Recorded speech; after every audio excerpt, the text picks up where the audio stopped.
Hey guys, it's Amy at Zoe back, and I have decided to do the Read What You Own challenge. Now, I am coming into this a little, almost a month late, but I figure better late than never, right? So this is a challenge that was started by Olly at a Criminale. I will have him and all his co-hosts, Crystal, Greg, and MJ down below. I had never experienced their channels before, so I've all just subscribed to them and gonna get to know their content more. But the videos I saw about this challenge on their channels definitely makes me want to do this. So I am one of those people who buys what I want when I want, kind of thing. I'm definitely always bought books that I plan to buy that were in series or by authors that I enjoy, but I also buy a lot of books that I just hear about and then they kind of sound good, so I get them. I have a very high TBR. I have always kept a lot of extra books. I've always been a mood reader. I think that's probably why I've always had so many options for books. I don't like to be trapped because then I won't want to read those books. So I'm coming at this from a place where for years I've not enforced a book buying ban or tried to curb myself too much. Earlier this year, I tried to do more of a check and balance kind of thing where I would see how many books I brought in, and then I would see and then how many books I read off my shelf, and I was counting only physical books. And for the first couple months, I did really good. And then April hit, and then May was my birthday, and then that kind of exploded, and then I just stopped counting because, I mean, I still made my list, but I didn't show those results because it was pretty bad. So this year, for this challenge, I want to at least try to, curb that buying, because I really do have enough books here for a couple of years that I don't have to buy, but that's just not going to happen. So I have certain rules of how I am going to do this and what I'm going to count as a book off my shelf that I'm reading, and then where my exceptions are. I don't have I really only have one. Well, okay, I have a second one, but it's kind of iffy, but mostly just one. So first and foremost, I'm really going to try to work on physical books off my TBR. So that's where I want to have most of the number of what I'm doing is coming from. And my goal is, I said, most of them, I want them to be physical books off my TBR. Now, I do own a few audiobooks that I don't own a physical to.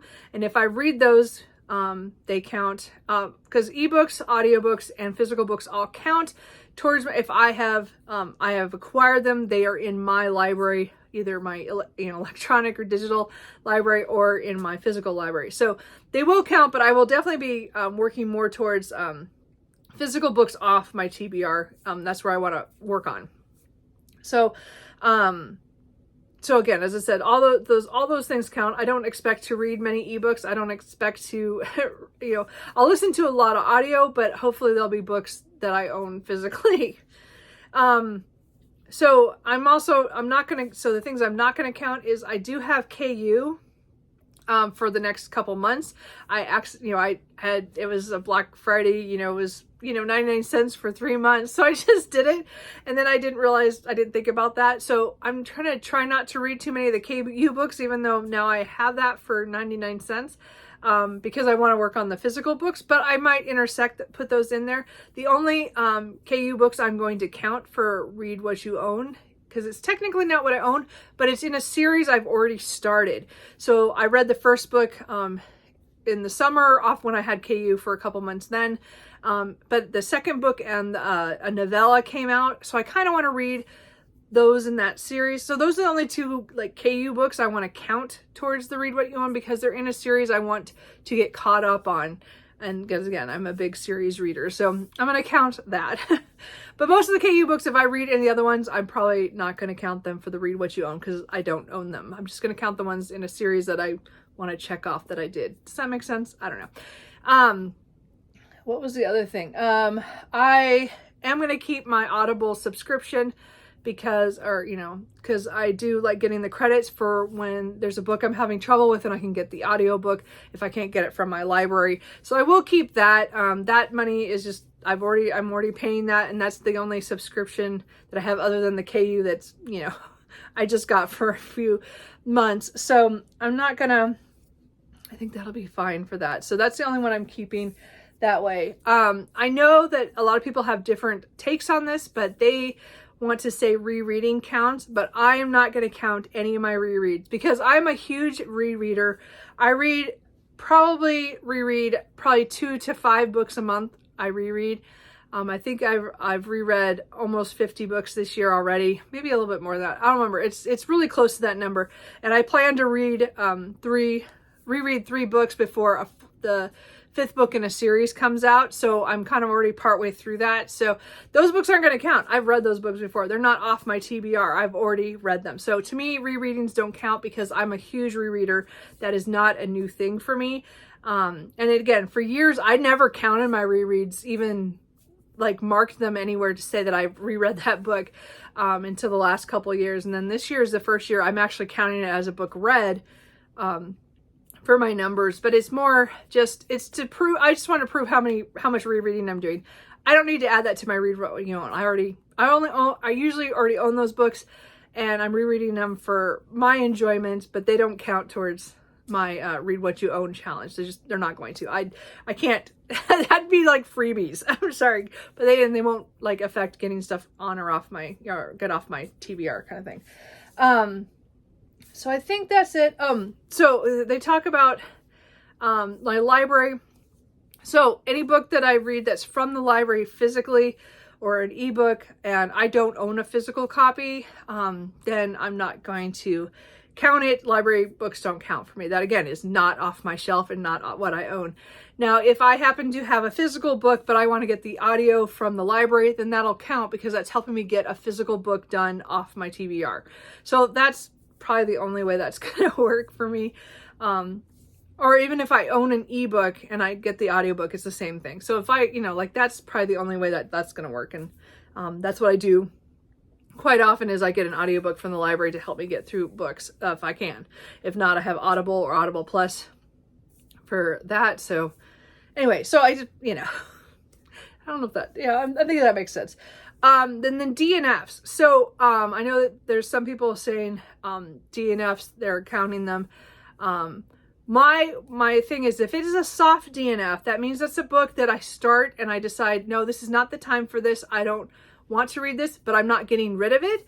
Then that does not count towards my read what you own. A DNF that I decide, oh, I'm never touching this again, and that book's going out the door. That one counts because that is off my TBR. So, I am a high DNFer, but I have a lot of soft DNFs too. So I definitely take that into consideration. I don't consider them the same things. A soft DNF to me, if it goes back on my shelf or onto my cart of shame, that has all the books that I've started, they're still here. But all the books that I go, I don't ever want to touch this again, or I just don't care and I want it out the door, then that'll go into my unhaul pile. And so those will count because they're off my TBR now, especially if it's a physical book.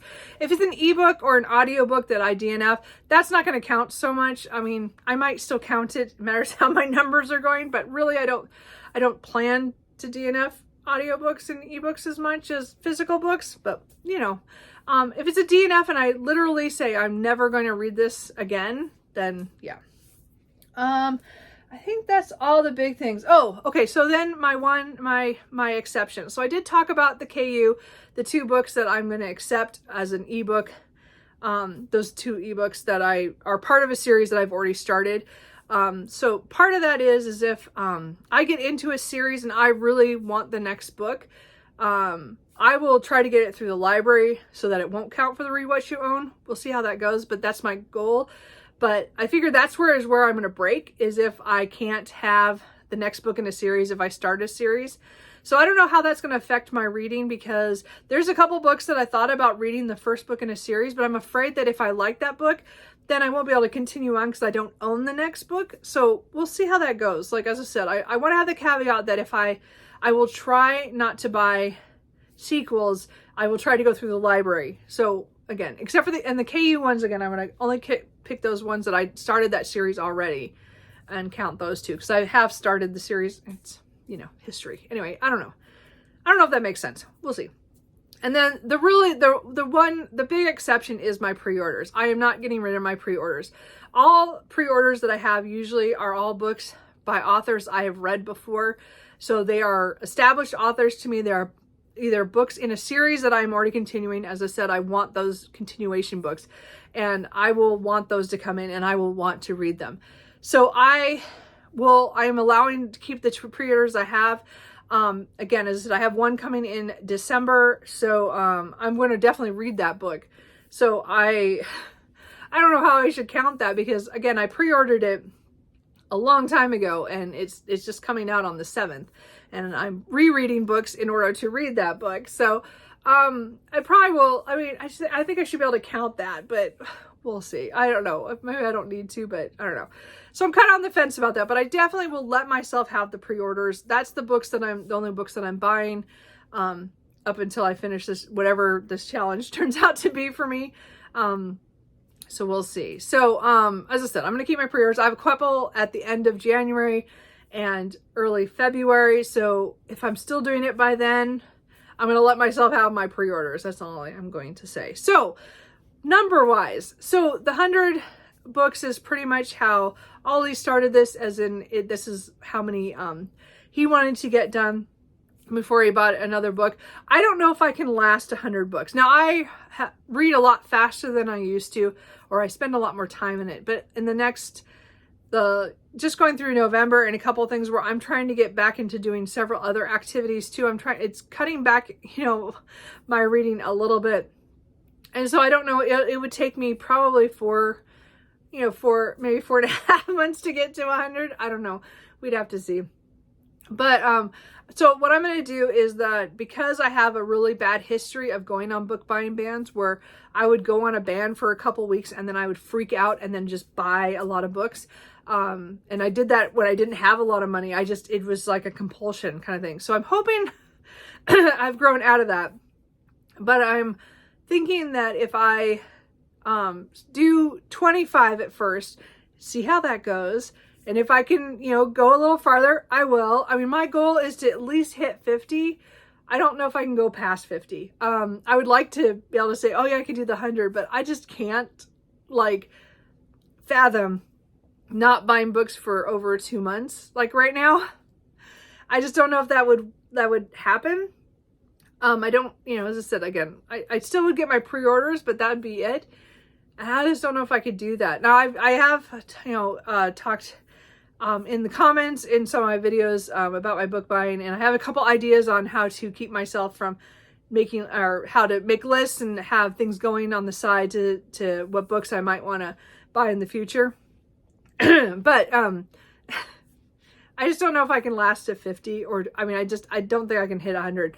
But what I want to do is check in at the 25 bookmark and see how I'm doing. If I've broken it, if I, hopefully I'll let you know if I break it. Like, I will come on here and be honest about it. I will be doing my weekly updates, so I will mention how many books I have marked off every time, just to be kind of catch up on that. But I want to see at 25 where I'm at and how I feel about it, and if I want to continue. I think this is a really great challenge. At least it makes you stop and think, do you really need to buy that book? And I think that's what I need right now, is that stopping point, is to write it down and go, hey, let's come back and see if I really still want this. Because I buy a lot of books on the whim. I'll be watching someone's video and it sounds really cool, and I will just order it. And or put it on the list, on my wish list, and then maybe a couple days later I'll just buy it, and it'll just because I like the price on it or whatever. And I'm not really thinking too far ahead on these things. So I want to be more intentional about my buying and the books that I'm bringing in, because there are certain genres where I have many, many books, but I'm not reading those books right now, like historical fiction. I still like historical fiction. I'm just not attracted to it right now, but I own too much of it. And I don't want to do that in all other sections of my library where I have just so many books that I'm not getting to any of them. Anyway, so I think that's everything I'm trying to think if I have anything else here. I'm just looking at my notes real quick. I think that's it. I do want to say that people who maybe even know about this were Sarah at the Bookish Knitter and Lindsay Reads and Miss Reads a Lot, Sandy. I saw all their channels talk about this earlier, a little over a month ago, and then I think Sarah did it last year too. But I just so I've known about it. I just don't know how this is going to go for me. So, but I'm taking a chance because I need to curb my spending for my own personal reasons. Because I want to save money, and I'm finding that I'm just throwing money at books, which is really nice. There's a lot of good books here I want to read, but I need to read them, and I have to stop bringing so much stuff in because I want to save money because I want to go on a trip next year of some sort, and I need money to do that. So I need to find ways to save money, and I'm working on other things in my life and ways to lower my spending. And books is my highest, hobby money that goes out the door. And I just know that as much as I love books and I love buying them, I would like to curb it a little bit. So, are you guys doing the Read What You Own challenge? I know a lot of people started a month ago. How is your journey going? Are you doing well? Do you have any tips for me on what to do when I start panicking? Because I think in a couple of weeks I might be at the panic stage where I can't buy books. I mean, I think I'm still okay because so many came in this last week that I bought in November. So I have one more pre-order this week. And then after that, I don't have anything until my next pre-order is like the end of January, I think, or mid-January. I have nothing coming in, and I don't plan to spend anything. And nobody buys gifts for me for Christmas. We get gift cards. We are that kind of family. Anyway, we like to buy our own things and buy when we want them, what we want. And so we all get gift cards for certain things. But I know I might get a gift card for Powell's or for Amazon or something. But I'm like, I know I don't want to spend that. So I don't know.